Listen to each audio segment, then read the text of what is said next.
कामना अपने छोटे से परिवार के साथ उत्तर प्रदेश के सोनभद्र शहर में रहती है।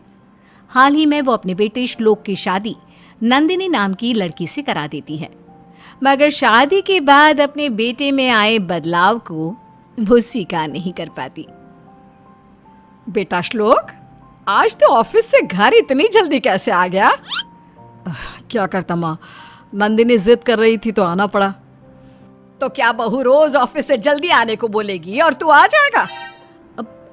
ऐसी बात नहीं है माँ, दरअसल वो चाहती है कि आज हम कहीं बाहर घूमने चले, तो बस इसीलिए मैं मना नहीं कर पाया और आ गया। श्लोक की ये बातें कामना को जरा भी रास नहीं आती और वो बिना कुछ बोले अपने कमरे में चली जाती हैं। माँ के इस व्यवहार को देखकर श्लोक भी सोच में पड़ जाता है। ये माँ को अचानक क्या हो गया है? श्लोक सोच ही रहा होता है, तभी वहां नंदिनी आ जाती है। श्लोक, आप आ गए ऑफिस से? अब तुमने इतने प्यार से बुलाया तो कैसे नहीं आता। तो श्लोक साहब, आज हम डिनर भी बाहर ही करेंगे। अरे लेकिन माँ को भी साथ ही ले चलते हैं ना, वो होंगी तो और भी ज्यादा मजा आएगा। श्लोक और नंदिनी कामना के कमरे में जाते हैं। माँ आप तैयार हो जाइए, हम सब आज बाहर घूमने चल रहे हैं। क्या सच में तुम लोग मुझे भी अपने साथ लेकर चल रहे हो? तो और क्या, हम लोग आपके बिना कहीं जा सकते हैं भला? चलिए ना मम्मी जी, अब फटाफट से तैयार हो जाइए आप। कामना झट से तैयार होकर श्लोक और नंदिनी के साथ चल देती है। तीनों मार्केट के लिए निकल पड़ते हैं, जहां रास्ते में नंदिनी श्लोक का हाथ पकड़ते हुए चलती है। अपने बेटे और बहू को इस तरह साथ चलता देख कामना उन्हें टोकती है। अरे हाथों में हाथ डालकर क्यों चल रहे हो तुम दोनों?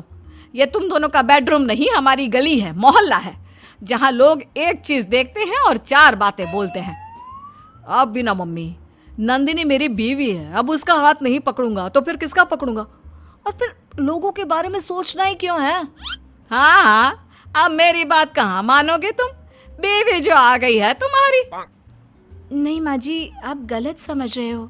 अरे रहने दे बेटा, जिस उम्र में तुम लोग हो ना, उस उम्र से मैं भी निकल चुकी हूँ, लेकिन मैंने तो कभी कोई ऐसी हरकत नहीं की। कामना की बातों से दोनों का दिल दुख जाता है और पूरे रास्ते वो दोनों एक दूसरे से दूरी बनाकर चलते हैं। अगले दिन, नंदिनी खाना बना के नहीं, बहुत भूख लग रही है। वैसे भी लाई 2 मिनट में। अरे जल्दी कर बहू, मेरे बेटे को ऑफिस के लिए लेट भी हो रहा है। कामना आगे कुछ बोलती इससे पहले ही नंदिनी सभी के लिए खाना ले आती है। सॉरी, आज तुम्हें ऑफिस के लिए देर हो गई। वो क्या है ना, मैं आज तुम्हारी पसंद की पाव भाजी बना रही थी। आज से पहले मैंने कभी बनाई नहीं ना, इसलिए थोड़ा टाइम लग गया। एक पाव भाजी बनाने में तूने इतने घंटे लगा दिए।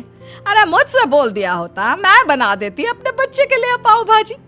वैसे भी ना श्लोक को सिर्फ मेरे हाथ की पाव भाजी ही पसंद है, किसी और की पाव भाजी की तरफ तो वो देखता तक नहीं। कामना की इन बातों से एक बार फिर नंदिनी निराश हो जाती है। तभी नंदिनी को दुखी देख श्लोक कहता है, माँ आप ये क्या बोले जा रही हैं? नंदिनी प्लीज जल्दी से खाना दे दो, फिर मुझे ऑफिस के लिए भी तो निकलना है। नंदिनी श्लोक और अपनी सास के लिए खाना लगाती है। नंदिनी तुम्हारे हाथों में तो सचमुच जादू है, मैंने आज से पहले कभी इतनी स्वादिष्ट पाव भाजी नहीं खाई है ना माँ? माँ जी, आपने तो खाया ही नहीं, जल्दी से खाकर बताइए ना कैसी लगी आपको मेरी पाव भाजी। हाँ माँ, नंदिनी ने सच में बहुत टेस्टी पाव भाजी बनाई है, एक बार खाकर तो देखिए। नहीं बेटा, मुझे भूख नहीं लग रही, बाद में खा लूंगी मैं। क्या हुआ माँ, कोई बात है क्या? आप कुछ नाराज सी लग रही हैं। नहीं बहू, ऐसी कोई बात नहीं है। तो जाकर श्लोक के ऑफिस का टिफिन पैक कर दे, मैं जरा अपने कमरे में जाकर आराम करती हूँ। नंदिनी को अपनी सास की बातों में हल्का सा रूठापन नजर आता है, लेकिन वो अपनी सास में आए इस बदलाव का कारण नहीं समझ पाती। इसी तरह कुछ दिन बीत जाते हैं। अब कामना को अपने बेटे के मुंह से नंदिनी की तारीफ सुनना जरा भी अच्छा नहीं लगता। एक दिन, अरे कामना बहन, कैसी हो? आज तो बड़े दिनों बाद दिखी। अब क्या बताऊं तुम्हें, आजकल तो कहीं जाने का मन ही नहीं करता। सारा दिन बस बिस्तर पर ही आराम करती रहती हूँ। सच में बहन, तुम्हारा तो भाग्य चमक गया नंदिनी जैसी बहू पाकर। और एक मेरी बहू को देख लो, बिस्तर तो छोड़ो, सोफे पर भी चैन से नहीं बैठने देती। कामना और शालिनी बात कर रहे होते हैं, तभी उधर नंदिनी भी आ जाती है। वो पीछे खड़ी होकर उनकी बातें सुनने लगती है। हाँ, इस मामले में तो मेरी बहू बहुत अच्छी है, पर क्या कोई बात है क्या? और तू इतनी दुखी क्यों लग रही है? अरे नहीं, बस ऐसे ही, कोई खास बात नहीं है। अब बता भी दे कामना, क्या पता मैं तेरी कोई मदद कर सकूं। तुम्हें पता है, जब से नंदिनी मेरे घर में आई है ना, तब से श्लोक पहले जैसा नहीं रहा। अब वो बहुत बदल चुका है, और तो और अब उसे मेरे हाथ का खाना भी पसंद नहीं। दिन रात जब देखो बस अपनी बीवी के गुणगान करता रहता है। तू इस बात से परेशान है? तेरा लड़का तो तब भी ठीक है, जरा मेरे घर आकर देखियो किसी दिन, बीवी के पैर दबाता नजर आएगा तुझे मेरा बेटा। कामना आगे कुछ नहीं कहती, वो चुपचाप अपने घर लौट जाती है। वहीं उनके पीछे खड़ी नंदिनी अपने सास के दिल की बातें जानकर अचंभे में पड़ जाती है। उसे अपने कानों सुनी बातों पर यकीन नहीं होता। वो सोचने लगती है कि आखिर वो ऐसा क्या करे जिससे उसकी सास की शिकायतें दूर हो सके। नंदिनी, कहाँ हो तुम? देखो, मैं तुम्हारे लिए गिफ्ट लेकर आया हूँ। क्या है इसमें? तुम खोलकर खुद ही देख लो। नंदिनी गिफ्ट खोलकर देखती है। वाह, ये तो बहुत सुंदर नेकलेस है। मैं जानता था तुम्हें ये नेकलेस जरूर पसंद आएगा। अचानक से नंदिनी की नजर दूर खड़ी अपनी सास पर जाती है। उसे अपनी सास की कही बातें याद आ जाती है। श्लोक, ये तुम मम्मी जी को दे दो प्लीज। मैं क्या करूंगी इसका? तुम तो जानती ही हो मुझे इन सब का कुछ खास शौक भी नहीं है। तुम ऐसे क्यों बोल रही हो नंदिनी? क्या तुम्हें ये हार पसंद नहीं आया? हार ठीक है, पर कुछ खास भी नहीं है। मुझे ये ज्यादा पसंद नहीं आया। आप एक काम कीजिए ना, ये हार आप मम्मी जी को दे दीजिए। श्लोक गुस्से में अपना पैर पटकता हुआ वहां से चला जाता है। कुछ ही देर बाद नंदिनी सभी को खाने के लिए आवाज देती है। नंदिनी सभी की थालियों में खाना परोसती है। नंदिनी, ये आज कैसा खाना बनाया है तुमने? इसमें तो जरा भी स्वाद नहीं है। हाँ बहू, इसमें तो नमक मिर्च मसाले कुछ भी नहीं है। शायद मैं भूल गई होंगी मम्मी जी, मुझे माफ कर दीजिए। लगता है तुम खाना बनाना भूल चुकी हो नंदिनी। माँ, क्या आप दूसरा खाना बना देंगी? बहुत समय हो गया है, आपके हाथ का कुछ खाया भी नहीं है। कामना झट से रसोई में जाकर खाना बनाने लगती है। आधे घंटे बाद कामना सभी के लिए खाना बनाकर ले आती है, जिसे वो सबसे पहले श्लोक को देती है। वाह माँ, आज कितने दिनों बाद आपके हाथों का खाना खाया है। आपके हाथों में आज भी वही स्वाद है जो पहले हुआ करता था। अपने बेटे के मुंह से इतने दिनों बाद तारीफ सुनकर कामना आज बेहद खुश होती है।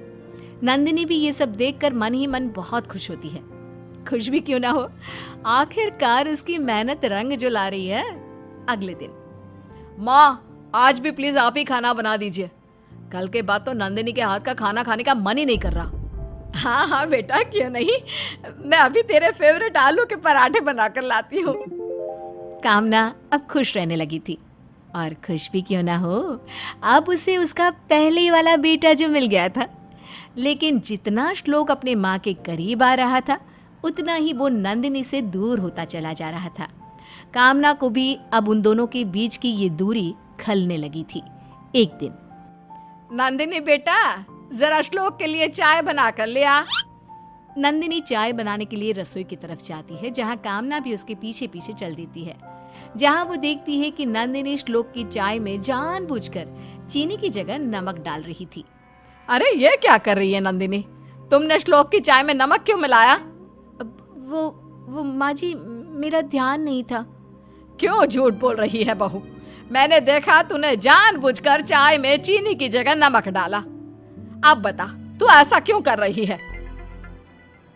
माँ जी, मैं ये सब आपके लिए ही तो कर रही हूँ। आपको लगता है ना मेरे आने के बाद से श्लोक आपसे दूर हो गए हैं, तो बस मैं उन्हें फिर से पहले वाला श्लोक बनाना चाहती थी।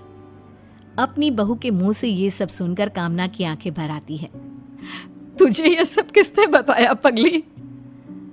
उस दिन मैं जब मार्केट जा रही थी तब मैंने आपकी सारी बातें सुन ली थी मम्मी जी। मतलब तू मेरे कारण अपना बसा बसाया घर तबाह करने चली थी? मुझे माफ कर दे बहू, मुझसे बहुत बड़ी भूल हो गई। मेरा बेटा तेरा पति भी है, इस बात को मैं भूल ही चुकी थी और उसमें आए बदलाव को स्वीकार ही नहीं कर पा रही थी। लेकिन अब मुझे समझ में आ चुका है कि समय के साथ साथ ये बदलाव भी ज़रूरी होता है। कोई बात नहीं मम्मी जी, मुझे आपसे कोई शिकायत नहीं है। सचमुच मैं बहुत भाग्यशाली हूँ जो मुझे तेरे जैसी बहू मिली।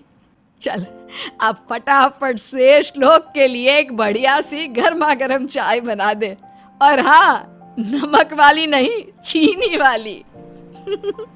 जी मम्मी जी। रसोई के बाहर खड़ा श्लोक दोनों की सारी बातें सुन लेता है और मुस्कुराकर वहां से चला जाता है। अब कामना जी को दोनों से कोई शिकायत नहीं होती और तीनों खुशी खुशी साथ रहते हैं।